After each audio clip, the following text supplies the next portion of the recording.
Merchandise inventory and reward cards. What is this all about? Okay. If you're talking a retail business, and it could be an electronics store, it can be a clothing store, it can be a grocery store, it doesn't matter what kind of retail we're talking about here. The goal of a retail establishment is to buy a bunch of merchandise on wholesale and then sell it at a retail price, and then taking the profits, paying off your employees, and having a little bit of your own to make a profit. That's what retail does. And I've mentioned this in previous accounting videos. Now then, in the olden days, all they had was manual cash registers with a lot of paper tape, and then they would also have accounting ledgers. And then they'd have everybody, they would periodically do inventory counts, and believe me, if you've ever done an inventory count, you know how much of a laborious job that is. And then based on those inventory counts, then you could determine which merchandise was selling really good and which ones were not. Now, picking merchandise that really sells well in your store is not an easy task. Okay? There are obviously some obvious things. If you live in the northern part of Alaska, okay, you don't want to stock up on ice because ice is plentiful. Shoot, all I have to do is take a big pot of water, set it outside, a couple hours later it's frozen, they can bring it in, that's ice. Okay? So, really, ice is not a big thing you want to stock up on unless you got purified ice where you can say, hey, I've got this specialty ice, it's all been purified and whatever. Then you might be able to sell that. But otherwise, if you're trying to sell ice to somebody that already has a ton of it, they're going to be sitting there going, well, why should I go to you? I can get it all by myself. It's the same thing in California. Coconut trees are not too hard to find in California. Okay? And so you don't want to stock up a whole bunch of coconuts when a person can just go outside, climb a tree, and get a coconut for themselves. And that's my point. You don't want merchandise in your back room that's either going to break, or it's going to get eaten up by moths, which we're talking about clothes here, or it's going to get blown away by a tornado, or destroyed by an earthquake, or something like that, or it's perishable and it finally goes out of date and you can't sell it. You just don't want merchandise in your back room that's either going to get damaged, destroyed, or expired. You just don't want that. So, of course, it's going to be very important to find merchandise that's going to sell quickly. Because the quicker you get it out of your back room, the more profit you're going to make, and the less likely you're going to have something bad happen to it in the back room. Alright? Now, like I said, when you had the old cash registers with the paper tape and the ledgers and the journals, that was tough. But then databases came along. And when you started having databases, of course, that process became a lot easier. And then you could actually buy merchandise that you knew was going to sell very well in your store, and then you would be able to sell it effectively. Now, the only problem is you had various customers. One customer would come in, say his name is Bill, and he'd buy 1 box of crackers. But you'd have Bob who would buy 5 boxes of crackers at one time. Now, there was 2 issues that came up with something like that. One, you wanted to make sure there was enough crackers for Bill and Bob to buy. 2, you wanted to extend savings to Bill, but you wanted to extend even more savings to Bob because Bob was buying more crackers than Bill. The idea was to give savings to both, but one of them was going to get more savings because he was a more loyal customer.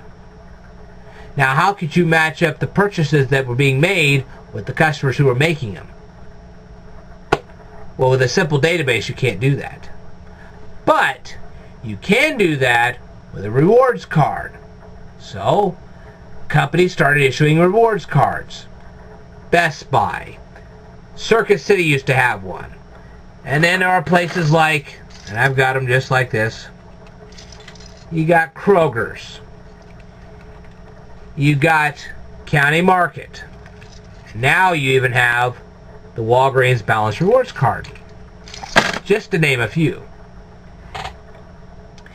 So now they could tailor make your savings and help Bill save money, but have Bob save even more money because he's a more loyal customer than Bill. They also are able to make sure that both Bill and Bob are able to buy their crackers, because now they know that Bob periodically buys 5 boxes and Bill buys 1. So they're going to make sure there's 6 boxes of crackers there, because week after week, that's what they buy.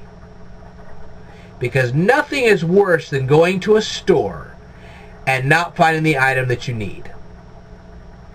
So reward cards benefit the person themselves, the customer, just as much as it benefits the company. Now the company is stocking their back room with the merchandise that's going to sell really quickly. That's not going to stay in the back room, not going to get damaged, not going to get destroyed, not going to get expired. But on the other hand, they're also making sure the merchandise is on the shelf, ready to go for the customer, and making sure that the customer gets it at a good price to keep them coming back for more. Because let me tell you something, if you start raising the price on the customer will eventually leave, because they'll find the price somewhere better at a competitor's store, and you don't want that. So having a rewards card benefits the customer just as much as it benefits the business. And it also helps keep the business open, because if the business is making more and more profit, they're going to then invest that profit into their business, making it a better business and better suited for you. And you don't want your store going away. If you have a store that's really looking out for you, you don't want them to go away, because if they go away, then you have to find another store. And I can't tell you how irritating and annoying that is. Okay. So if you want your favorite store to stay, and you want them to make sure that the merchandise that you want to buy the most is there when you need it to be there, and you want to get as much savings out of them as you possibly can, get their rewards cards. I know it can be a bit of a hassle. You have to type in your phone number, your address, all this wonderful other information. And then you eventually get the phone calls and the emails. Well, let me tell you something. These businesses do not want to lose your business. If you don't want them to call you, just call them up and say, I just would rather you not call me. And they'll respond to that. They'll respond good to that. As for emails, best thing you can do is just set up a separate email account for the reward cards, and it's very easy to do. So you have one email for reward cards, and you have one for your family and friends.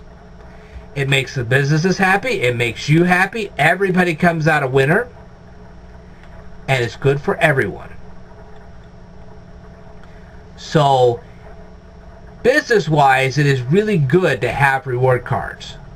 You're helping yourself, you're helping your customer, and that's good for business. All right. Well, hopefully I've explained reward cards to you in a way that will encourage you to get your reward cards, because you're helping your business and you're helping yourself all at the same time. And that's good for this economy. And we need good news in this economy more than ever. All right. I will tell you more in a future video. If you have any questions, leave them down in the comments below, and I want you to stay tuned.